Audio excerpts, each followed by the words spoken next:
Welcome, captains, to an in-depth exploration of France's naval presence and strategic ambitions in the Caribbean in 1780. We're examining the intricate web of naval strength, strategic importance, and the complexities of French control in this vital region. This was a demonstration of French colonial power and ambition, a testament to their efforts in the New World. We're focusing on historical context, not any gameplay implications for Ahoy. Part 1. Strategic importance of the Caribbean to France. The Caribbean in 1780 was a cornerstone of France's colonial empire, a region of immense economic and strategic importance. It was about the control of vital trade routes connecting France to the rich resources of the Americas. Territories like Martinique, Guadeloupe, and parts of Saint-Dominique, modern-day Haiti, were economic powerhouses, producing sugar, coffee, and other commodities that fueled the French economy. The protection of these trade routes was paramount, not just against rival nations like Britain and Spain, but also pirates. The exclusive system, a form of mercantilism, restricted colonial trade to French ships and ports, ensuring the wealth flowed back to France. This system, while profitable, also created tensions with the colonies. The Caribbean was more than just a source of raw materials. It was a strategically vital region for France's global trade network. The ports of Fort Royal, Martinique, Saint-Dominique and others were hubs of commercial activity, where goods from the Americas were loaded onto ships bound for France, and manufactured goods from France were unloaded for distribution throughout the colonies.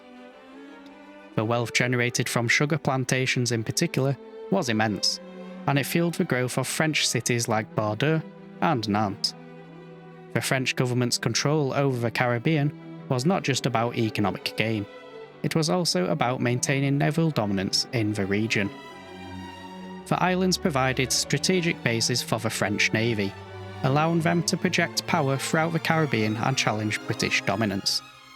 The complex social and economic structures of the colonies, with their reliance on enslaved labour and the dominance of the Grand Blancs, wealthy planters, shapes the political landscape of the region. The influence of the triangular trade, which involved the exchange of goods between Europe, Africa and Americas, was profound, and it had a lasting impact on the demographics and economies of the French Caribbean islands. The French government's policies, such as the imposition of tariffs and duties, were designed to maximise profits for the mother country, but they also created tensions with colonists, who sought greater autonomy and control over their own affairs. The constant threat of hurricanes and other natural disasters also played a significant role in shaping the economic and social dynamics of the region, as these events could devastate crops and disrupt trade. Part 2. French naval presence in the Caribbean. In 1780, the French Caribbean fleet was a carefully orchestrated force, designed to project power and maintain control. Research indicates that the fleet, at its peak, numbered around 60 to 70 vessels. Though this fluctuated, these were primarily composed of these types. First, we have the ships of the line, 74-gun third rates. The backbone of a fleet, such as the Téméraire, sorry if I butchered that, carried around 700 crew members, and 28 36-pounder cannons, 30 18-pounder cannons, and 16 8-pounder cannons. Ships like the Téméraire herself were important in the Caribbean theatre. These ships were designed for line-of-battle engagement, where they would form a line to maximise their broadside firepower. Next, we have ships of the line 64-gun third rates, smaller with around 600 crew members and 26 24-pounder cannons, 26 12-pounder cannons, and 14 6-pounder cannons. Next, we have the workhorses of the fleet, the frigates, 32-gun and 38 guns. Frigates like the Concorde class, which carried around 250 crew members. These were armed with 26 12-pounder cannons and 6 6-pounder cannons. 38-gun frigates were larger, with around 300 crew and heavier armament. These ships were very important in the Caribbean. Next we have corvettes, which carried around 18 to 24 guns. These were faster and smaller vessels with around 150 to 200 crew, and various smaller cannons. These were primarily used for scouting and passing messages. The French also had brigs and cutters. These were smaller vessels, mainly used for communication and reconnaissance, as well as coastal defence. The French also had plenty of cargo ships at their disposal, which were armed but not very dangerous. Hospital ships were also used. These were mainly converted merchant ships, which were used to care for the sick and wounded sailors. The fleet's composition was dynamic, influenced by the American Revolutionary War and changing threats. Tropical storms also affected ship availability. Part 3. Naval bases and logistics. To sustain its naval presence in the Caribbean, France relied heavily on strategically important naval bases, with Fort Royal in Martinique serving as its primary hub. This base was not merely a port, it was a comprehensive logistical centre designed to support the French fleet in all its needs. The layout of Fort Royal was meticulously planned, featuring dedicated areas for shipbuilding and repairs, as well as the storage of essential naval stores and food. Shipbuilding and repairs. The dockyards at Fort Royal were equipped to handle significant repairs and even shipbuilding, albeit on a smaller scale than those in the metropolitan France. These facilities were vital for maintaining the fleet's operational readiness, especially given the corrosive effects of salt water and the frequent damage from the storms and battles. Skilled shipwrights, carpenters and other artisans were employed to keep the ships in tip-top condition. The French, like the British, utilised dry docks and careening wharves to facilitate these repairs. Victualing and provisions. The Commissariat de la Marine played a crucial role in supplying the fleet with food and drink.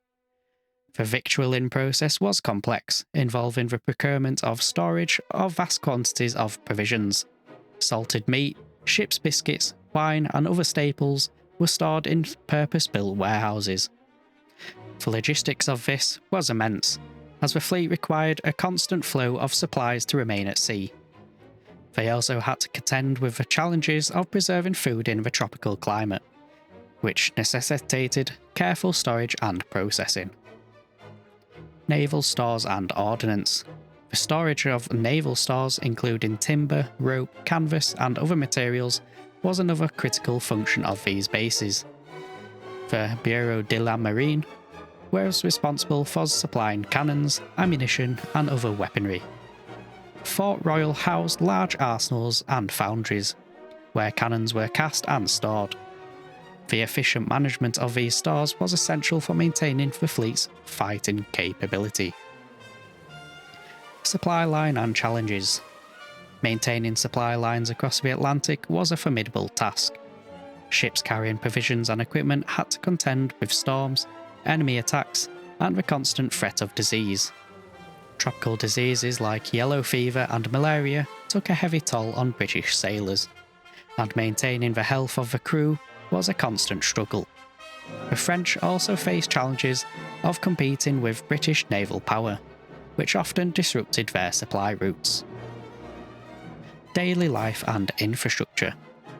The daily life of sailors and officers stationed at Fort Royal was often harsh, with long hours, poor living conditions, and the ever-present threat of disease. The base itself was a bustling hub of activity, with various administrative offices, workshops and residential quarters. The French invested in the infrastructure of these bases, building fortifications, hospitals and other essential facilities. Strategic importance. Fort Royal was not just a logistical hub, it was also a strategically vital location. Its position allowed the French to control key trade routes and project naval power throughout the Caribbean. The base served as a launching point for naval operations against the British and Spanish interests in the region. Part 4. Challenges and threats. In 1780, the Caribbean was a complex theatre of conflict for France. The dual threats of Britain and Spain, both seeking to expand their influence, placed significant pressure on French naval capabilities. The ongoing American Revolutionary War further strained French resources, forcing a strategic dispersal of naval power and leaving Caribbean holdings exposed. The sheer geographical spread of British territories demanded constant patrols, whilst British bases in Jamaica and Spanish strongholds in Cuba and Puerto Rico presented persistent dangers to French shipping. British naval dominance. The British, with their larger and more experienced navy, posed a significant threat to French ambitions in the Caribbean. The bases in Jamaica provided a strategic advantage, allowing them to quickly intercept French trade and naval vessels. British privateers operating with letters of marque added to the chaos, disrupting trade and destabilising the region. Spanish ambitions. Spain, with its extensive colonial holdings and naval power, also presented a challenge. Their strongholds in Cuba and Puerto Rico allowed them to control key shipping lanes and launch naval operations against French interests. The alliance between France and Spain during the American Revolutionary War was often strained due to competing interests in the region. The American Revolutionary War. The war forced France to divide its naval resources, diverting ships and manpower away from the Caribbean. This weakened the French defences and created opportunities for both British and Spanish forces to exploit. The need to protect supply lines to the American colonies also placed a significant strain on French naval capabilities. Privateers and smugglers. French privateers operating under letters of marque blurred the lines between piracy and warfare, disrupting trade and destabilising the region.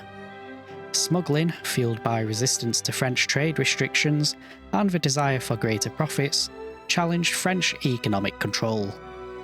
The strategic use of letters of marque by all involved parties and a crucial understanding of trade winds for naval movements added layers of complexity to French naval strategy.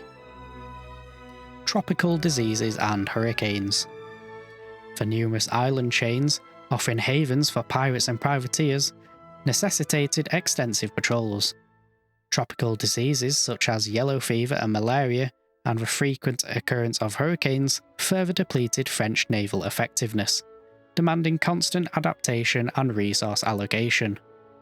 The harsh environment and the constant threat of disease made maintaining a healthy and effective fleet a constant challenge. In 1780, France's naval presence in the Caribbean was a testament to its colonial ambitions and strategic vision. This historical overview provides a glimpse into the realities of that time. We've explored the economic importance, the naval strength, the logistical challenge, and the constant threats that shaped France's control of this vital region. Remember, this is a historical perspective, and the realities of the 18th century are complex and multifaceted. We encourage you to continue your own research and exploration of this fascinating period. As we consider these historical contexts, imagine the possibilities within the world of Ahoy. How might these historical realities shape the gameplay experience? Whilst we've focused on history, envision how these naval powers, strategic challenges, and economic dynamics could translate into thrilling gameplay. If you liked this video, share your thoughts and insights in the comments below, and don't forget to subscribe for more historical explorations. Join our community on Discord, and let's discuss the historical context of the era. We will continue to explore various nations in the Caribbean and their effect on the region.